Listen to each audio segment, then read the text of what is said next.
সরকার উৎখাতের পর দায়িত্ব নেবে কে? অতি বাম ডানের কাছে প্রশ্ন প্রধানমন্ত্রীর। বিক্ষোভ দমনে মারমুখী যুক্তরাষ্ট্রের মুখে গণতন্ত্র মানায় না। যেভাবে একজন প্রফেসরকে ডাবড়ে ধরে মাটিতে ফেলে গ্রেপ্তার করা হলো, হ্যান্ডকাপ পরানো হলো, অবশ্যই আবার তাদের কাছে আমাদের মানবাধিকারের কথাও শুনতে সবক নিতে হয়। অবৈধ হজ যাত্রীদের শনাক্তে এবার সৌদি সরকারের ব্যতিক্রমী উদ্যোগ। প্রত্যেককে আলাদা করে দেয়া হবে ডিজিটাল ট্যাগ।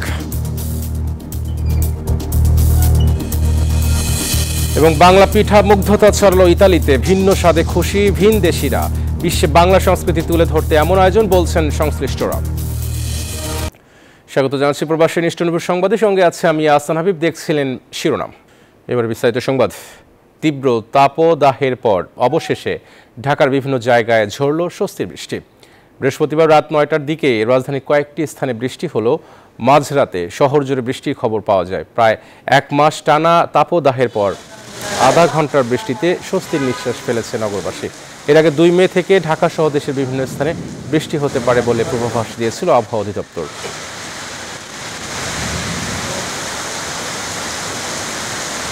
অতি বাম ডান মিলে সরকার উৎখাতের চেষ্টা করলো, জনগণ তাতে সাড়া দেয়নি বলে মন্তব্য করেছেন প্রধানমন্ত্রী শেখ হাসিনা।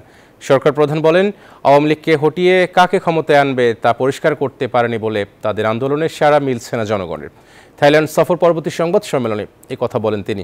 ফিলিস্তিনের নির্বিচারে গণহত্যার প্রতিবাদ যুক্তরাষ্ট্র নিজ দেশে যেভাবে দমন করছে তা কোন ধরনের গণতন্ত্রের দৃষ্টান্ত, এমন প্রশ্ন তোলেন সরকার প্রধান। শাহলি জয় রিপোর্ট। থাইল্যান্ডের রাষ্ট্রীয় সফর শেষে এর বিস্তারিত জানাতে গণভবনে এই সংবাদ সম্মেলন। প্রধানমন্ত্রী বলেন, এই সফরে থাইল্যান্ডের সঙ্গে অংশীদারিত্বের নতুন যুগের সূচনা হয়েছে। অর্থনৈতিক সম্পর্ক সুদৃঢ়করণে বিশেষ গুরুত্ব পালন করবে। সংবাদকর্মীদের প্রশ্ন ছিল সমসাময়িক নানা প্রসঙ্গে। বিরোধীদের আন্দোলন নিয়ে সরকার প্রধানের ভাবনা জানতে চান তারা। প্রধানমন্ত্রী বলেন, জনগণের উপর তার দল আস্থাশীল। জনগণ যতদিন চাইবে ততদিনই ক্ষমতায় থাকবে আওয়ামী লীগ। ঠিক আছে, তারা আমাকে উৎখাত করবে, পরবর্তীতে কে আসবে তাহলে? সেটাকে ঠিক করতে পেরেছে? সেটাই তো আমার প্রশ্ন। কারা আসবে, কে আসবে ক্ষমতায়, কাকে তারা আনতে চায়, সেটা কিন্তু স্পষ্ট না। আর সেটা স্পষ্ট না বলেই তারা কিন্তু কেউই জনগণের কোনো সাড়া পাচ্ছে না। হ্যাঁ, আন্দোলন করে যাচ্ছে, কেউ ফিজিটিভ হয়ে বিদেশে বসে। আমরা ডিজিটাল বাংলাদেশ করেছি, সেই ডিজিটাল বাংলাদেশের বদৌলতে প্রতিদিন অনলাইনে আন্দোলন সংগ্রাম করেই যাচ্ছে, নির্দেশ দিয়েই যাচ্ছে। ফিলিস্তিনে গণহত্যা বন্ধে বিশ্বমঞ্চে নিজের সোচ্চার কণ্ঠস্বর অব্যাহত রাখার কথা জানান শেখ হাসিনা। আমার কথা আমি বলবোই, কারণ যেভাবে গণহত্যা চলছে এটা অমানবিক। ৯০০ ছাত্রছাত্রী মানে প্রফেসর থেকে শুরু করে সব গ্রেপ্তার হয়েছে এই আন্দোলন করার জন্য একমাত্র আমেরিকায়। যেভাবে একজন প্রফেসরকে ডাবড়ে ধরে মাটিতে ফেলে গ্রেপ্তার করা হলো, হ্যান্ডকাপ পরানো হলো, অবশ্যই আবার তাদের কাছে আমাদের মানবাধিকারের কথাও শুনতে সবক নিতে হয়। দেশে চলমান উপজেলা নির্বাচন প্রভাব মুক্ত রাখতে জনপ্রতিনিধিদের পারিবারিক সদস্যদের নির্বাচন করা থেকে বিরত থাকতে বলা হয়েছে, জানান প্রধানমন্ত্রী। পারিবারিক ফর্মুলা কি? নিজে, ছেলে মেয়ে, স্ত্রী, এই তো। তা আপনার এটা হিসাব করেন তো, কয়জন ছেলে মেয়ে আর কয়টা স্ত্রী দাঁড়িয়েছে? যে হয়তো এক জায়গায় বউকে দিল, আর এক জায়গায় ছেলেকে দিল, আর এক জায়গায় এগুলি আসলে ঠিক না। কর্মীদেরও মূল্যায়ন করা উচিত। আমি সেটাই বলতে চেয়েছি আমাদের নেতা কর্মীদেরকে, যে কর্মীদেরও মূল্যায়ন করা উচিত এবং সেখানে সব কিছু নিজেরাই নিয়ে নেব, একটা আর আমার নেতা কর্মীদের জন্য কিছু রাখবো না, এটা তো হয় না। প্রধানমন্ত্রী জবাব দেন বাজার পরিস্থিতি নিয়েও। বলেন, বাজারে পণ্যের পর্যাপ্ত সরবরাহ আছে, তবে মজুতদাররা দাম বাড়ানোর কারসাজি করে থাকে। শেখ হাসিনা বলেন, এসব নিয়ন্ত্রণে সরকারের নজরদারি রয়েছে। মানুষের ক্রয় ক্ষমতা বেড়েছে। শাহ আলী জয়, নিউজ 24, ঢাকা। সহিংস রূপ নিয়েছে যুক্তরাষ্ট্রের বিশ্ববিদ্যালয়গুলোতে ইসরায়েল বিরোধী প্রতিবাদ। বিক্ষোভ দমনে চলছে সাঁড়াশি অভিযান। প্রেসিডেন্ট নির্বাচনের আগে সহিংসতার ঘটনায় সমালোচনার মুখে বাইডেন প্রশাসন। এরই মাঝে বিক্ষোভ দমনে কংগ্রেসের নিম্নকক্ষ প্রতিনিধি পরিষদে ইহুদি বিদ্বেষের বিরুদ্ধে একটি বিল পাশ হয়েছে। যুক্তরাষ্ট্রে ইসরায়েল বিরোধী প্রতিবাদে কয়েক সপ্তাহ ধরে সরব প্রায় অর্ধশত বিশ্ববিদ্যালয় ক্যাম্পাস। ফিলিস্তিনপন্থী শিক্ষার্থীরা গাজায় ইসরায়েল যুদ্ধের বিরুদ্ধে বিক্ষোভ করছেন। এই প্রতিবাদের জেরে হাজারের বেশি বিক্ষোভকারীকে গ্রেপ্তার করা হয়েছে। এমনকি নিউ ইয়র্ক শহরের কলম্বিয়া বিশ্ববিদ্যালয়ে চালানো হয়েছে সাঁড়াশি অভিযান। ভিয়েতনাম যুদ্ধে যুক্তরাষ্ট্রের অংশগ্রহণের বিরুদ্ধে গেল শতকের 60-এর দশকের শেষ ভাগে যে বিক্ষোভ শুরু হয়েছিল সেটি এবার স্মরণ করে দিচ্ছে কলম্বিয়া সহ অন্যান্য বিশ্ববিদ্যালয়ে চলমান শিক্ষার্থী আন্দোলন।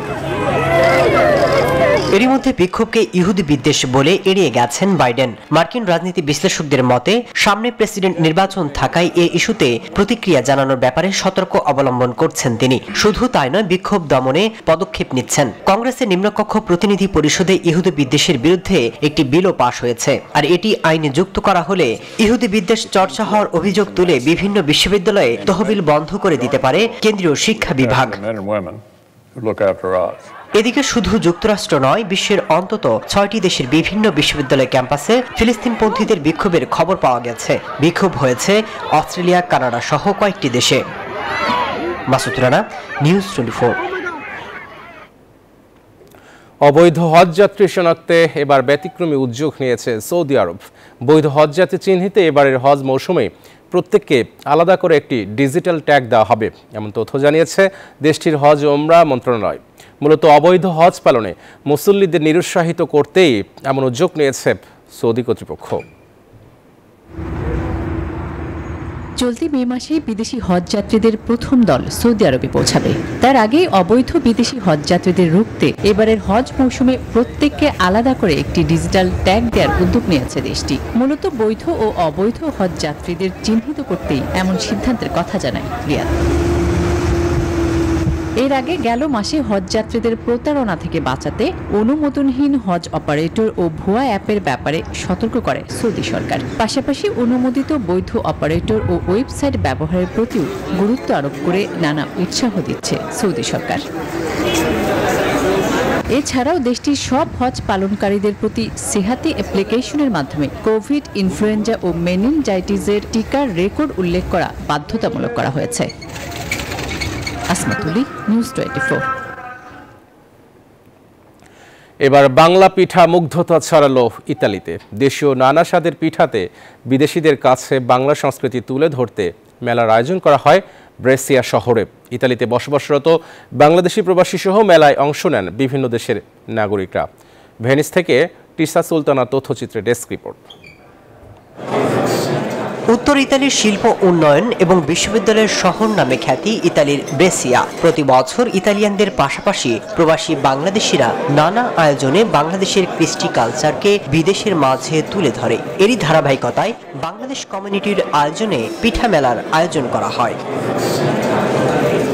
যেখানে বাংলাদেশিদের পাশাপাশি বিদেশিদের উপস্থিতি চোখে পড়ার মতো ছিল। পুলি পিঠা, সাপটা, তেলের পিঠা, নারিকেল পিঠা, ফুল পিঠা, জামাই পিঠা সহ নানা প্রকার দেশীয় পিঠায় মুগ্ধ বিদেশিরা।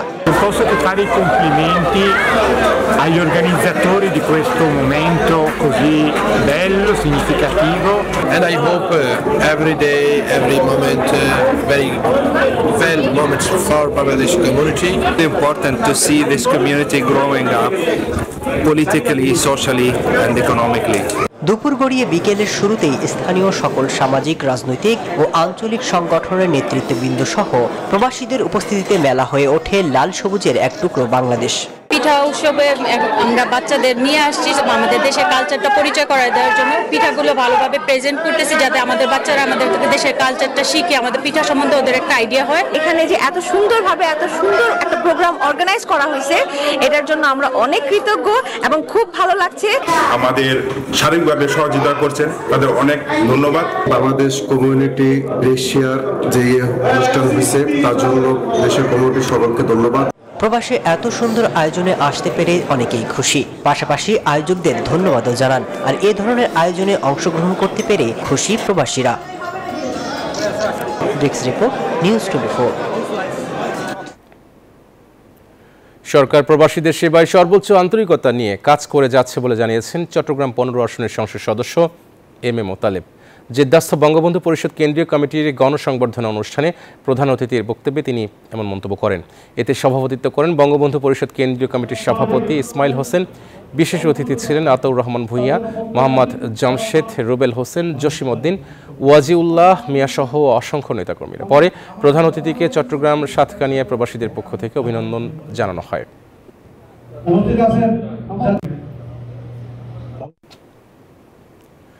অন্যস্বর টরন্টো ও অন্য থিয়েটার টরন্টো সাংস্কৃতিক সংগঠন আয়োজিত বৈশাখের পংক্তিমালা অনুষ্ঠিত হয়েছে কানাডার টরন্টোয়। স্থানীয় হোপ চার্চ অডিটোরিয়ামে আয়োজিত অনুষ্ঠানে নগরী সাংস্কৃতিক অঙ্গনের বিশিষ্টজনরা উপস্থিত ছিলেন। সাহিত্য সংস্কৃতিতে অবদানের জন্য 12টি বিভাগে এনআরবি ও পিবিও সাহিত্য এবং সংস্কৃতি সম্মেলন সম্মাননা পেয়েছেন বিশ্বের বিভিন্ন দেশের 25 ব্যক্তি।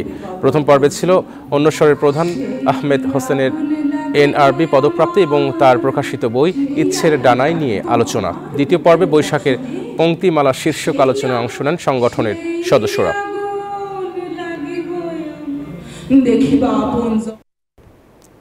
মালদ্বীপে অনুষ্ঠিত ষষ্ঠ এশিয়া কাপ ক্যারম চ্যাম্পিয়নশিপ প্রতিযোগিতায় ব্রোঞ্জ পদক পেয়েছেন বাংলাদেশের মোহাম্মদ হাফিজুর রহমান। একক ইভেন্টের সুইস লিগ পদ্ধতির খেলায় তৃতীয় স্থান অর্জন করে বাংলাদেশের সুনাম বয়ে আনেন তিনি। এই ইভেন্টে ভারত প্রথম ও শ্রীলঙ্কা দ্বিতীয় স্থান অর্জন করেন।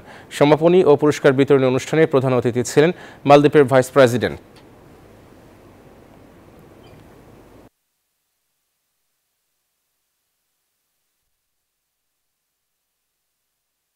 ক্যারাম ফেডারেশন থেকে আমাদেরকে প্র্যাকটিস করার ভালো সুযোগ দিয়েছে, আমাদেরকে আপনার পৃষ্ঠপোষকতা যতটুকু প্রয়োজন সব দিয়েছে। আমাদের মন মানসিকতা ভালো ছিল, যার জন্য আমরা ভালো খেলতে পারছি। বাংলাদেশ এবং কুয়েতের কূটনৈতিক সম্পর্কের 50 বছর পূর্তি উদযাপনের অংশ হিসেবে উদ্বোধন হলো এম্বাসি কাপ ফুটবল টুর্নামেন্ট। উদ্বোধন করেন কুয়েতে নিযুক্ত বাংলাদেশের রাষ্ট্রদূত মেজর জেনারেল অবসরপ্রাপ্ত মোহাম্মদ আশিকুজ্জামান। এই সময় দূতাবাস ঊর্ধ্বতন কর্মকর্তাবৃন্দ, বাংলাদেশের কমিউনিটির সদস্য এবং প্রিন্ট ও ইলেকট্রনিক মিডিয়ার প্রতিনিধিবৃন্দ উপস্থিত ছিলেন। মোট 21টি ফুটবল দল উক্ত টুর্নামেন্টে অংশগ্রহণ করে। নকআউট ভিত্তিক এই টুর্নামেন্টে মোট 21টি ম্যাচ অনুষ্ঠিত হবে।